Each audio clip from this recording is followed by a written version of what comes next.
मित्रों नमस्कार। इस कार्यक्रम में आप सभी का स्वागत है। मैं हूं व्यास जी।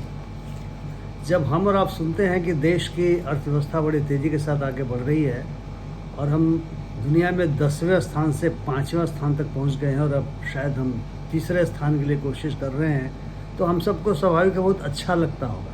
खास करके चुनाव के जो समय चल रहा है, वह मंचों से जब ये कहा जाता होगा विभिन्न नेताओं के द्वारा, तो जनता तालियां पीटती होगी। उसको लगता होगा ओ हमारी जेब काफ़ी भारी हो चुकी है, हमारी स्थिति काफ़ी सुधर चुकी है। मुझे भी कई बार ये भ्रम होता है कि वास्तव में हमारे देश की अर्थव्यवस्था सुधर चुकी है और सब कुछ ठीक हो गया है, क्योंकि मैं तो जिस सेवा में रहा हूँ अच्छी खासी पेंशन मिल जाती है, तो मुझे तो कोई परेशानी होती नहीं है। लेकिन कई बार मैं सोचता हूँ कि आम जनता के लिए इस अर्थव्यवस्था के सुधार के मायने क्या हो सकते हैं। मित्रों, मुझे जो दिखाई पड़ता है वो तो खैर आपको भी दिखाई पड़ता ही होगा, लेकिन कई बार हम बहुत सारी चीज़ों से आंख मूंद लेते हैं।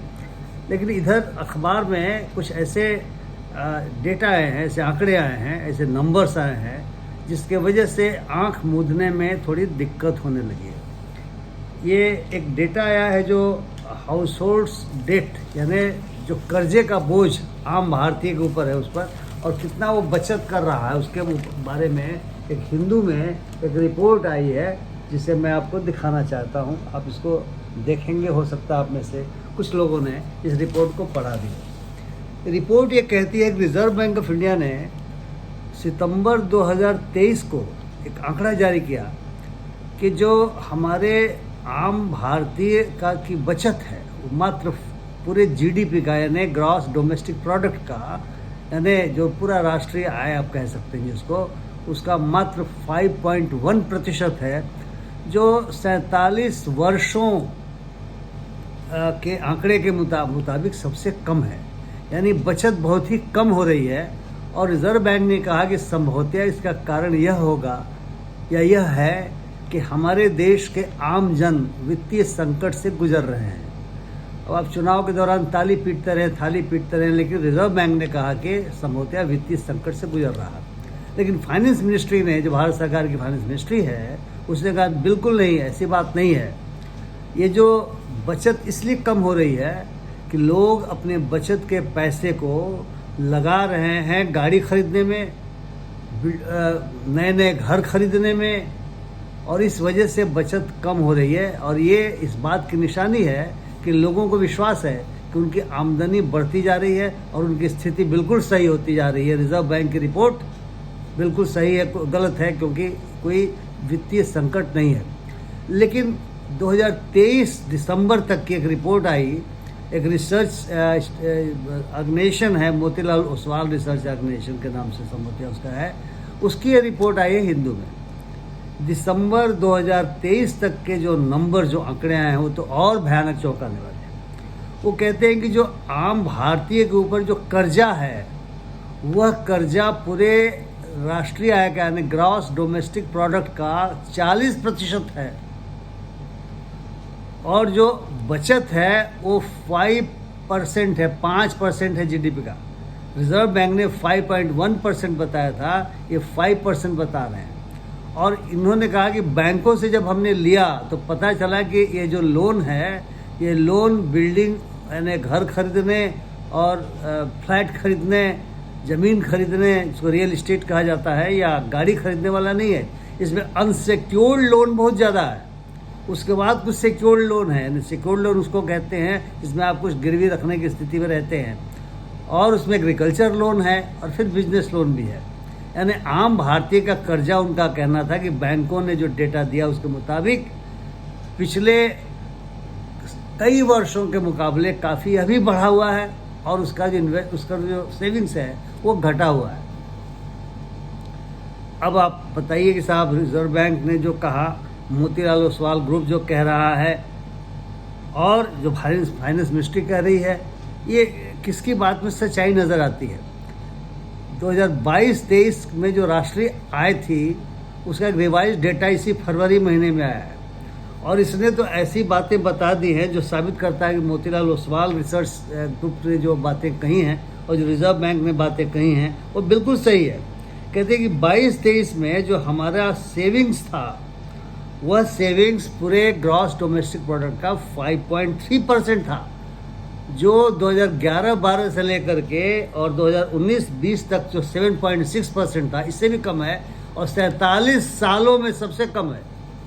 ये बात उभर करके सामने आई और स्वाभाविक सी बात है कि हमारी अर्थव्यवस्था बढ़ने के जितनी भी बातें हो रही हों, आम आदमी की ज़िंदगी में उतना ज़्यादा उसका असर इन आंकड़ों के मुताबिक दिखाई नहीं पड़ रहा। इस रिसर्च ग्रुप ने कहा कि इसका कारण यह है कि लोगों के आय में जो वृद्धि होनी चाहिए वो वृद्धि नहीं हो पा रही है और महंगाई वगैरह की वजह से जो कंजम्पशन का लेवल है वो घटता चला जा रहा है। यानी कंजम्पशन भी घट रहा है क्योंकि महंगाई है और आमदनी उस रफ्तार से बढ़ नहीं रही है। इसका मतलब कि बेरोजगारी का जो दंश है, जो डंक है, वो डंक लोगों की ज़िंदगी में आ गया है। इस वजह से कर्जे के बोझ से आम भारतीय दबा जा रहा है। तब आप कहेंगे कि फिर इकोनॉमी में ग्रोथ कैसे हो गया? इसका मतलब कुछ अरबपतियों ने हमारे आप से मुनाफा कमाकर जो राशि अपनी तिजोरी में जमा की है, उसके वजह से ये दिखाई दे रहा है कि साहब अर्थव्यवस्था में इतने अरबपति बढ़ गए, जीडीपी इतना ज़्यादा बढ़ गया, क्योंकि इसमें आम जनों की तो भूमिका बड़ी कम दिखाई दे रही है। आम जनों के पास जो पैसा है, जो सेविंग्स है, वो बहुत कम दिखाई दे रही है और कर्जे का बोझ ज़्यादा दिखाई दे रहा है। अब आप जानते हैं कि भारतीय लोग हैं, हम पैसा बचाना ज़्यादा पसंद करते हैं। कहते पेट काट करके गाढ़े वक्त के लिए पैसा बचाओ, तो पैसा नहीं बच रहा है क्योंकि आमदनी उस अनुपात में नहीं बढ़ रही है।